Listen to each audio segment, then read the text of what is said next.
ناظرین، حضرت محمد صلی اللہ علیہ وآلہ وسلم کے وصال کے بعد کئی قبائل ایسے تھے جن کا ایمان ابھی پختہ نہیں تھا یا پھر انہوں نے دل سے اسلام قبول نہیں کیا تھا، وہ مرتد ہو گئے۔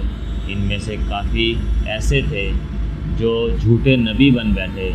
مسلمہ کذاب بھی ان میں سے ایک تھا جس نے جھوٹی نبوت کا دعویٰ کیا تھا۔ ناظرین، مسلمہ کذاب کے خاتمے کے لیے مسلمانوں اور کافروں کے درمیان اقربہ کے مقام پر تاریخ اسلام کی سب سے خون ریز لڑائی ہوئی، جس میں مسلمانوں کو شدید ترین نقصان کا سامنا کرنا پڑا۔ آپ سن کر حیران ہوں گے کہ مسلمانوں کی اس جنگ میں پسپائی کی سب سے بڑی وجہ مسلمانوں کا آپسی اختلاف تھا۔ ناظرین، یہ اس وقت کی بات ہے جب حضرت خالد بن ولید رضی اللہ تعالی عنہ نے مسلمہ کذاب کے ساتھ دو ہاتھ کرنے کا فیصلہ کیا۔ اصل میں اس کذاب کی سرکوبی کے لیے خلیفہ اول حضرت ابوبکر صدیق رضی اللہ تعالی عنہ نے حضرت اکرمہ کو مقرر کیا تھا اور ان کی مدد کے لیے حضرت شرجیل رضی اللہ تعالی عنہ کو روانہ کیا تھا۔ ساتھ ہی یہ ہدایت بھی کی تھی کہ حضرت شرجیل رضی اللہ تعالی عنہ کے پہنچنے تک مسلمہ کذاب کے ساتھ جنگ نہ چھڑی جائے، لیکن حضرت اکرمہ رضی اللہ تعالی عنہ نے جوش میں آ کر حضرت شرجیل کے آنے سے قبل ہی مسلمہ کذاب کی فوج پر حملہ کر دیا۔ ایک تو حضرت اکرمہ کے پاس فوجیوں کی تعداد بہت کم تھی، دوسرے وہ بہت زیادہ جنگی تجربہ بھی نہیں رکھتے تھے، جس وجہ سے حضرت اکرمہ کو مسلمہ کذاب کے ہاتھوں شکست کا سامنا کرنا پڑا۔ بالکل یہی غلطی حضرت شرجیل رضی اللہ تعالی عنہ نے دہرائی اور حضرت خالد کے پہنچنے سے پہلے ہی دشمن سے جا ٹکرائے۔ اس لڑائی کا نتیجہ شکست کی صورت میں ہوا۔ دو مسلمان سپہ سالاروں کو شکست دے کر ایک طرف تو مسلمہ کذاب اور اس کے لشکریوں کے حوصلے بڑھ گئے تھے، اور دوسری طرف اس نے یہ دلیل دینا شروع کر دی تھی کہ اگر وہ نعوذ باللہ برحق نبی نہ ہوتا تو حضرت اکرمہ رضی اللہ تعالی عنہ اور حضرت شرجیل رضی اللہ تعالی عنہ جیسے جلیل القدر اصحاب اس سے ہرگز شکست نہ کھاتے۔ اس کا نتیجہ یہ نکلا کہ سادہ لوح لوگ اس کذاب کے جھانسے میں آسانی سے آنے لگے، جن کی بدولت اس کی فوجی اور سیاسی قوت بڑھنے لگی۔ اب اس کذاب کے فتنے کا فوری خاتمہ بہت ضروری ہو گیا تھا۔ ان حالات کا اندازہ حضرت خالد بن ولید رضی اللہ تعالی عنہ کو بھی تھا، جنہیں اب خلیفہ اول کی طرف سے اس کذاب کے خاتمے کی ذمہ داری سونپی گئی تھی۔ اس لیے آپ رفتاری سے منزلوں پر منزلیں طے کرتے مسلمہ کذاب کے سر پر آ پہنچے۔ اقربہ کے مقام پر دونوں کی فوجیں آمنے سامنے تھیں۔ جب مسلمہ کذاب کو حضرت خالد بن ولید کے آنے کی خبر ہوئی تو وہ 40,000 فوجیوں کے ساتھ میدان جنگ میں اترا۔ حضرت خالد بن ولید نے ایک اونچی جگہ پر اپنے لشکر کو روک لیا، یہاں سے آپ دشمن پر اچھی طرح نظر رکھ سکتے تھے۔ مسلمہ کذاب نے اپنے لشکر کو 3 حصوں میں تقسیم کر دیا۔ دائیں حصے کی سپہ سالاری نہار الرجال کے سپرد کی، بائیں حصے کا سردار حکم بن تفیل کو مقرر کیا، جبکہ قلب کی قیادت خود سنبھالی اور جنگ کے لیے تیار ہو گیا۔ حضرت خالد بن ولید رضی اللہ تعالی عنہ نے سب سے پہلے مسلمہ کذاب اور اس کے پیروکاروں کو دین حق کی دعوت دی۔ جواب میں مسلمہ کذاب نے مسلمانوں کو اپنے خود ساختہ دین کی طرف بلایا۔ پھر دونوں لشکر آمنے سامنے صف آرا ہو گئے۔ مسلمہ کذاب ایک فریبی اور مکار شخص ہی نہیں تھا، بلکہ بطور جنگی ماہر کے اس نے بڑا نام پیدا کیا تھا۔ اس نے جنگ کی چال چلی تاکہ مجاہدین تھک جائیں تو ان پر دائیں بائیں سے طوفانی حملے کر کے تہس نہس کر دیا جائے۔ اس کے برعکس حضرت خالد بن ولید رضی اللہ تعالی عنہ نے سامنے سے سیدھے حملے کا فیصلہ کیا۔ تاہم آپ رضی اللہ تعالی عنہ نے بھی اپنے لشکر کو 3 حصوں میں تقسیم کیا۔ ایک طرف ابو حذیفہ رضی اللہ تعالی عنہ تھے، دوسرے بازوں کی کمان زید بن خطاب نے سنبھالے ہوئے تھے، جبکہ قلب کی قیادت حضرت خالد بن ولید رضی اللہ تعالی عنہ نے خود اپنے ہاتھ میں رکھی۔ یہ سن 632 کی بات ہے۔ دسمبر آدھے سے زیادہ گزر چکا تھا۔ ایک صبح مسلمہ کذاب اور لشکر اسلام کے درمیان ایسی خونریز جنگ کا آغاز ہوا جس کی مثال اس سے پہلے کی اسلامی تاریخ میں نہیں ملتی۔ کذابی لشکر کی طرف سے دائیں طرف کے سپہ سالار نہار الرجال نے مسلمانوں کو مقابلے کے لیے للکارا۔ مقابلے پر زید بن خطاب آئے، دونوں کے درمیان مردانہ وار مقابلہ ہوا، لیکن آخر نہار الرجال زید بن خطاب کے ہاتھوں مارا گیا۔ پھر گھمسان کارن پڑا، یوں لگتا تھا جیسے فریقین فتح و شکست کے لیے نہیں بلکہ زندگی اور موت کے برسر پیکار ہوں۔ حضرت خالد بن ولید رضی اللہ تعالی عنہ کی قیادت میں مجاہدین بڑھ چڑھ کر مرتدین پر حملے آور ہو رہے تھے اور چاہتے تھے کہ کذابی لشکر کو ہمیشہ کے لیے ختم کر دیں۔ دوسری طرف مسلمہ کذاب اپنے لشکر کو گھما پھرا کر دفاعی انداز میں لڑا رہا تھا اور چاہتا تھا کہ مسلمان تھک جائیں تو انہیں گھیرے میں لے کر پیس ڈالیں۔ کذاب کی طرف سے دفاعی جنگ کے باوجود جنگ میں بے پناہ شدت پائی جاتی تھی۔ زمین خون سے سرخ ہو رہی تھی، زمین پر جا بجا لاشیں بکھرے پڑے تھے، یہ زخمی پڑے آہ و بقا میں مصروف تھے۔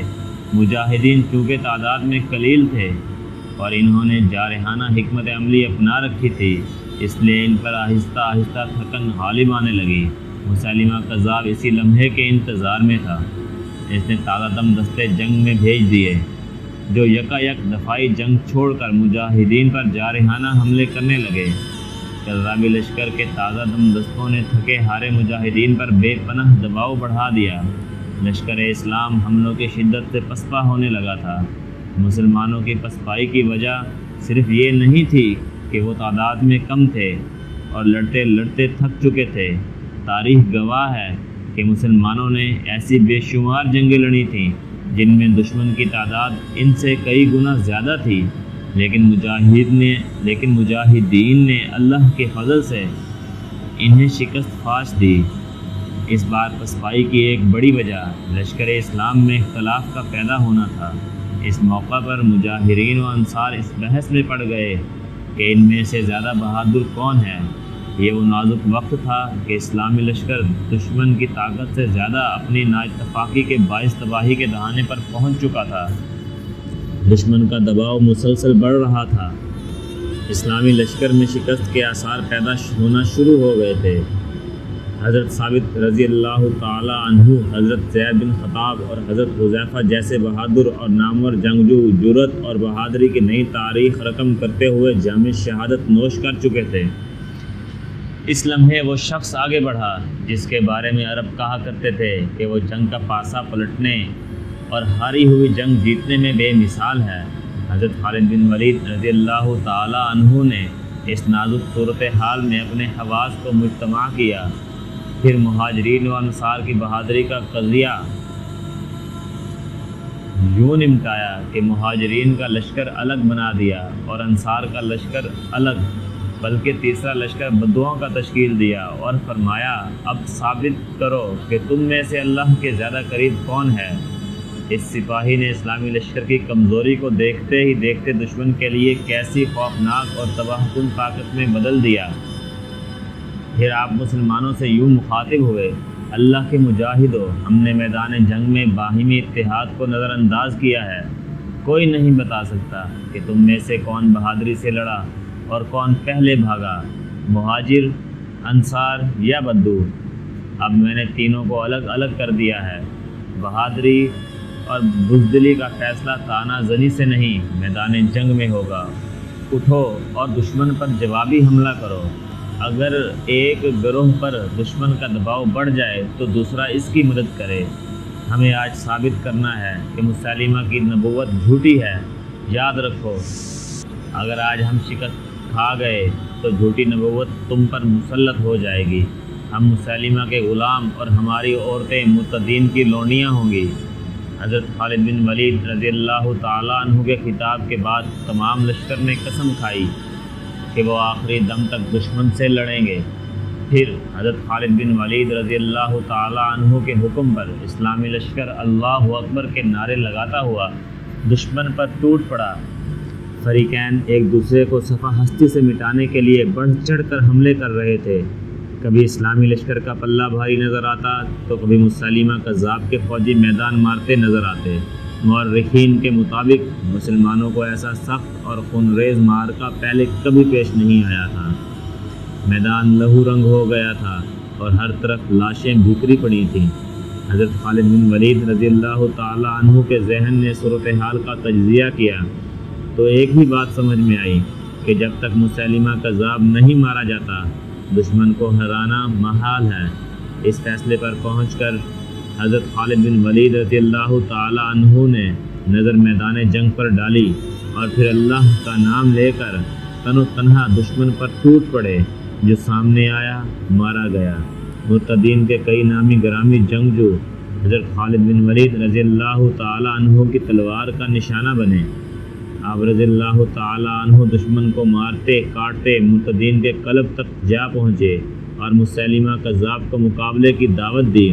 کذاب جو حضرت خالد بن ولید رضی اللہ تعالی عنہ کے غیظ و غضب اور جنگی مہارت کے ہاتھوں اپنے سرماؤں کو گاجر مولی کی طرح کٹتے دیکھ چکا تھا، گھبرا کر اپنے محافظوں کے حلقے میں لشکر کے مزید اندر چلا گیا۔ حضرت خالد بن ولید رضی اللہ تعالی عنہ نے پلٹ کر مجاہدین کو ایک دم حملہ کرنے کا حکم دیا اور خود مسلمہ کے محافظ دستے پر ٹوٹ پڑے۔